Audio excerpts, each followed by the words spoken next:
It's only been a few days since the Colorado Supreme Court ruled that Trump cannot be on the ballot, but a few days is all it took for his supporters to send death threats to the judges.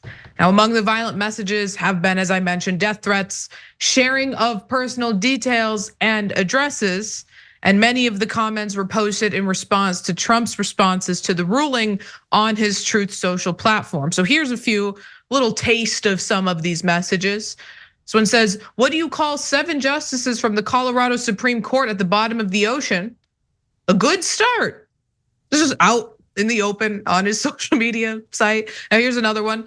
This ends when we kill these efforts. Keeps going, kill judges, behead judges. They're not very subtle, these Trump supporters. Roundhouse kick a judge into the concrete.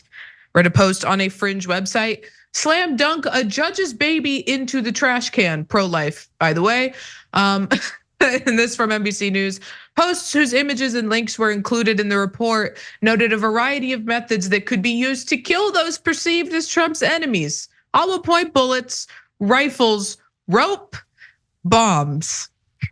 Now the threats fit into a predictable and familiar pattern, a pattern we here at TYT have been reporting on throughout all the updates in Trump's civil and criminal trials. After the FBI searched his home in Mar-a-Lago, when a grand jury in Georgia indicted him, when US District Judge Tanya Chutkan was assigned to Special Counsel Jack Smith's federal election interference case against Trump, there have always been threats and harassment from Trump supporters that followed. Now, what Daniel J. Jones, the president of Advanced Democracy, had to say about this, quote, the normalization of this type of violent rhetoric and lack of remedial action by social media entities is cause for significant concern. Trump's statements, which have sought to delegitimize and politicize the actions of the courts, is serving as a key driver of the violent rhetoric. Political leaders on both sides of the political aisle need to speak out against these calls for violence, and social media platforms need to reassess their role in hosting and promoting this rhetoric. And that last line, Cenk, really stood out to me because these are posts, I mean, they're literally fantasizing about killing these people on their accounts, on social media, out in the open where anybody can see it. They don't feel afraid. They feel emboldened to do this, and they stay up on these sites. The sites don't take them down. And I think that in and of itself is cause for concern. Yeah, so I'm an incredibly rare person who has also been taken off of ballots. And actually for a different interpretation of the 14th Amendment as well. So it's stunningly similar. And never once did it occur to me, oh, I wonder if I should kill the judges. Like that's such an insane thought. Never once did it occur to me, hey, should I rile up my supporters to behead the judges? But to them, it's a very normal thought.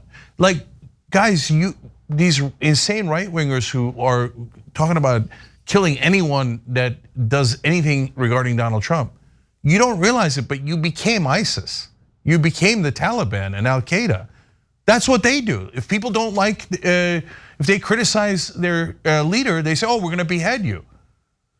41% of Republicans say that it is now time for violence because of tyrannical government. 41%, that's tens of millions of Americans. This is lunacy, and we have to somehow reel it back.